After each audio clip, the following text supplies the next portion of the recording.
Do you want to come start off the wrap up with me? Oh, she's doing her little paw thing. Hang on a second. Hello. Yes.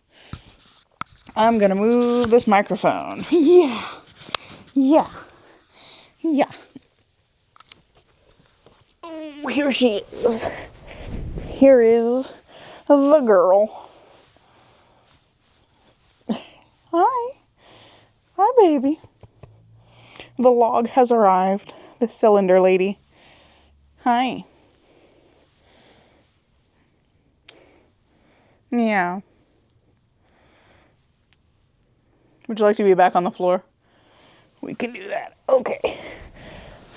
Hey y'all, welcome back to my channel. Today we're talking about all the books that I read in April, and I actually did a lot of vlogging in April. In fact, I think all but one of the books that I had to talk about here I have talked about already in a vlog somewhere. So I'll try to keep things fairly short and concise here and direct you to those vlogs if you want to hear my more long-form thoughts on any of these books. The first book we have to talk about, though, is the one that I didn't include in a vlog, which was Throne of Glass by Sarah J Maas. I think I talked about in my April TBR that I wanted to try and get caught up on all of her work that I haven't already read ahead of ACOTAR 6 coming out in October, just because I am, unfortunately for me, invested in that series, and she's now doing this crossover multiverse thing, which personally I find very annoying. I actually don't really care for multiverse stuff, but I'm invested. I kind of want to know what happens next in that particular series, so I'm trying to get caught up. That's not going to happen at this stage because I should be on book like 5, I think, of Throne of Glass from the schedule I created for myself, and I've read book 1, and that's it. I haven't continued on yet. That said, I am going to be continuing on. I've just accepted that that project was a little bit overambitious to begin with, and it wasn't ever really that serious anyway, so we're just going to have fun with it. But I have read book 1, and I thought this was perfectly fine. I generally enjoyed it. I had a decent time with it. I like Sarah J Maas's characters. I think she's really good at creating characters that kind of on first glance seem to fit into specific archetypes, but then as the book goes on, they turn out to be a little more nuanced, a little messier than they originally appear, and that results in some really interesting character dynamics and relationships forming, and that's the part of her work that I actually really like. I like the way that her characters interact with each other. I like that they're never quite the person you think they're going to be from the start. And that was my favorite part of the story as well. So I really like Celaena Sardothien in this one. I don't think I told you what this is about.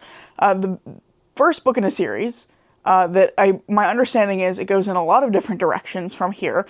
But in this particular book, we're following Celaena, who's like a famed assassin who was caught and sent to a salt mine a year before the book starts. She's given this opportunity to win her freedom by participating in a series of trials to become the king's champion.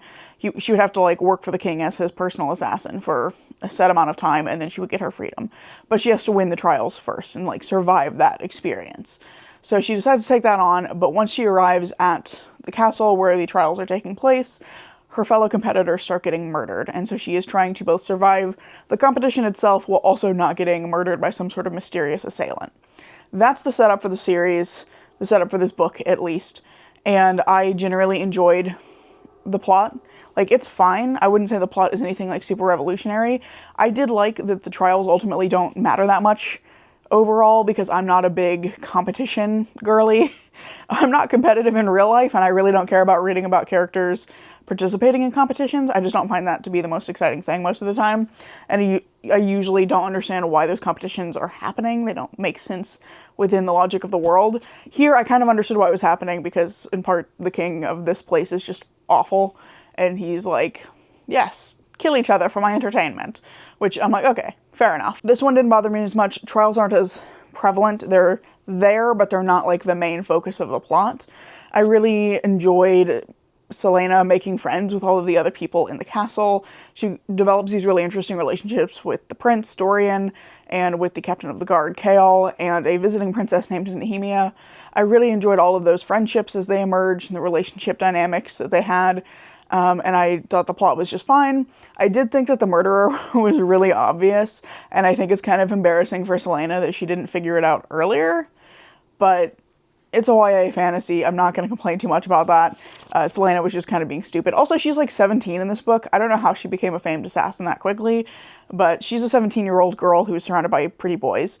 So I'm going to give her a slight pass on being incredibly stupid about the whole murder situation. Perfectly fine, perfectly serviceable as entertainment, and I am planning to continue on and read the rest of the Throne of Glass series. After that, I worked on an ARC vlog for April, and I had 2 ARCs this month, one of which was Morsel by Carter Keene.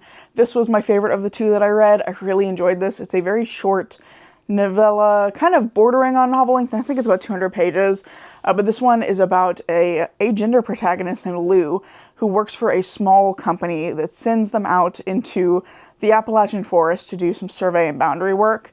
And once they get to the forest, they end up stranded, and they are trying desperately to escape the Appalachian forest in Ohio.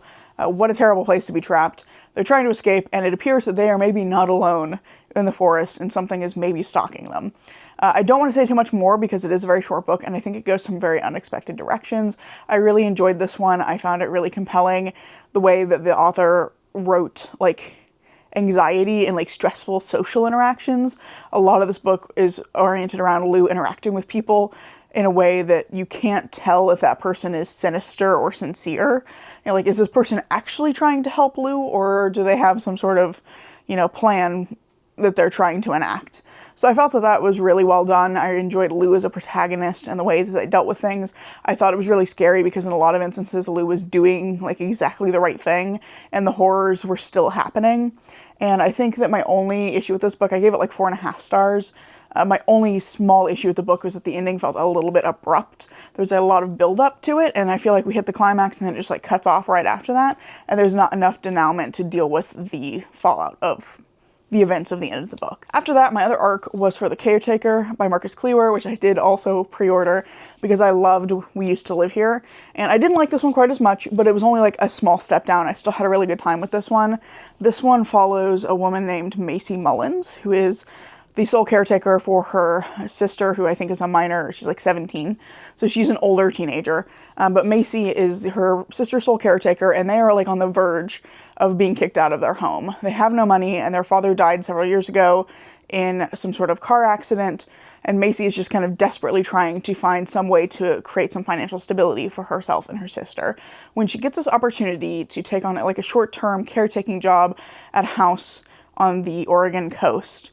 And things go very weird from there because the man that used to live in this house had some very strange rules that he had to follow.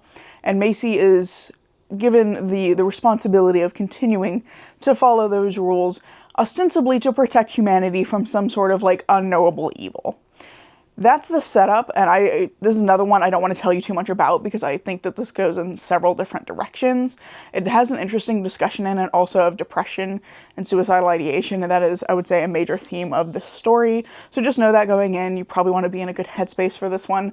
It is very dark, and it's very difficult to read at times, particularly in moments where Macy is really, like, doubting herself. It's really weird, and it's really interesting as well. The other side of it is that there's this very strange sequence of events happening where Macy is having to do these very bizarre rituals to try and keep things from going wrong. And there's, like, stuff with light switches, and there's, like, rabbits that are getting into the house, and there's weird people that come to the door with glowing blue eyes, and there's just, like, a lot going on. The book, I think, almost kind of bites off a little bit more than it can chew, having a really big theme and this sort of weird sequence of events. That was my only issue with this one, is just the ending falls flat. This is another one where I feel like you kind of get to the climax, and then it just cuts off, and there's not enough denouement to deal with the fallout of the events of the book. So, sort of the same issue, but this one, I think, particularly bothered me only in that it's dealing with a really big, really difficult topic with its discussion of depression, and I feel like the ending doesn't quite do that topic justice. The last 2 books I have to talk about here are for a vlog I didn't actually finish in April. I finished it right at the start of May, so there ended up being one more book that I finished in May for that video. But I did a video where Jacob got to choose my reading prompts. He didn't select a bunch of prompts for me, he wrote a bunch of prompts, and I had to roll a d20 to figure out which ones it was going to be completing. So I got some really fun prompts for this, and ended up, I think, DNFing one of the books. And then 2 of them, the 2 we have to talk about here, were a little bit disappointing, but overall that was just a really fun experience, and I definitely want to do another vlog like that in the future. I think he's going to write some more prompts to fill in for the ones that I selected this time, and I think it's going to be a fun little series going forward.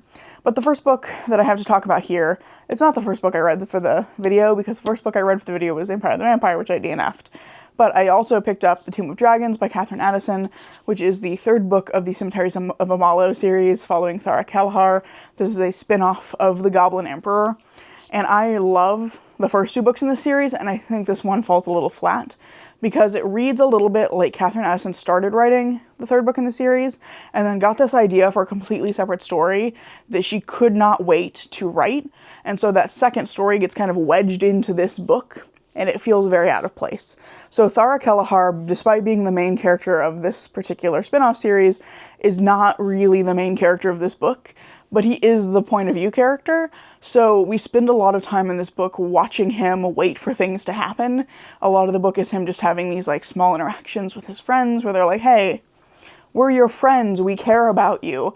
And then Kelleher like does some paperwork and waits for things to happen. So I feel like this one is just a little bit too ambitious for its own good. It's taking up a lot of different ideas. We have the fallout of the previous book, but we also have all of these like new kind of political aspects of the story that come up.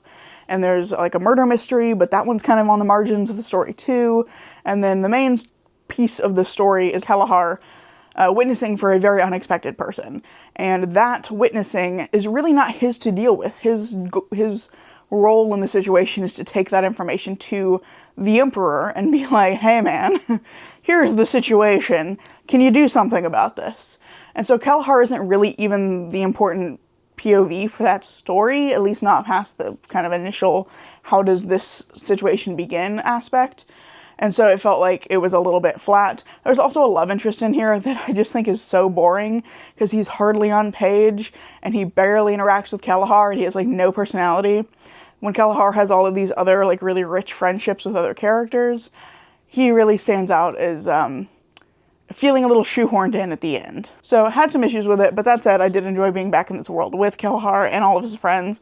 I liked seeing some of what happened to Kelleher from here and getting that kind of closure for him on all of his friendships of like, do these people really care for me? He really gets a lot of confirmation on that in this book. So I enjoyed the part of this. It was just like being back in this world with Kelleher as a main character, because I just think he's a really interesting POV to follow. And finally, I also read It Came from Del Rio by Stephen Graham Jones. This one was also a little bit flat for me. I gave it 3 stars as well. And this one I think was a book of 2 parts for me because it's literally a book of 2 parts. In the first half of the book, we follow Dodd, who is a smuggler trying to smuggle moon rocks across the border.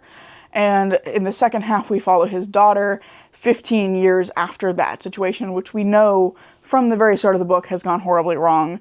And I felt like the first half of the book was this tense, it's not quite an adventure, but like this tense, like sequence of events where you're like, which thing is going to be the thing that makes this all go wrong for Dodd? How has he ended up in the situation we know he's ended up in? I felt like that was really strong. I enjoyed watching Dodd try to grapple with this weird position that he's put in, trying to smuggle these moon rocks across the border. The second half, Laurie goes on her own sort of adventure to get some answers to some of what's happening in her current moment, which ties back to those events from 15 years ago. And I felt like that was really weak because it was a lot of like jumping to conclusions that happen in her sections. And I mean, like, she's got 100 pages to figure out what the hell's going on. This is Dodd, this is Laurie, and I felt like maybe the book just needed to be longer was the problem, because Laurie spends a lot of time jumping to conclusions, and I didn't quite understand how she got from point to point throughout her part of the story. There were also some really vague relationships that I felt like needed more building out for me to understand why certain characters were behaving towards her in certain ways. And so the last half I felt like I just didn't know what was going on, but the first half I felt like was pretty strong. So these are all the books that I read in April, plus Morsel, which I have not yet been able to get a hold of a physical copy for my shelves yet. Definitely going to try and do so, though. I really enjoyed that one. But yeah, these are all the books that I read in April. Let me know down in the comments below what you read in April and what your favorite book you read last month was. I'd love to hear about it, and I really hope you've enjoyed this video. If you have, hope you consider giving it a like, maybe even subscribing to see what comes next. I'm currently posting at least once a week, and I hope to see you in the next video.